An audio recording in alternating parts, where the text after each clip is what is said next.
ঢাকার ৯ আসনের স্বতন্ত্র প্রার্থী তাসনিম জারার মনোনয়নপত্র বৈধ ঘোষণা করেছে নির্বাচন কমিশন। প্রাথমিকভাবে তার মনোনয়নপত্র বাতিল হওয়ার পর আপিলের রায়ে তিনি পুনরায় প্রার্থিতা ফিরে পেয়েছেন। ১০ জানুয়ারি জাতীয় সংসদ নির্বাচনে রিটার্নিং অফিসার কর্তৃক প্রার্থিতা বাতিলের আদেশের বিরুদ্ধে নির্বাচন কমিশনে আপিলের প্রথম দিনেই তাসনিম জারা মনোনয়ন ফিরে পেয়েছেন।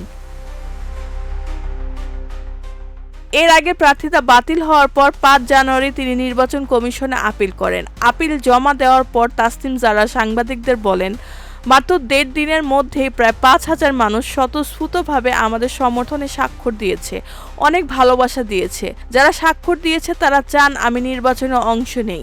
তাদের প্রতি সম্মান জানিয়ে আমরা আইনি লড়াই চালিয়ে যাচ্ছি।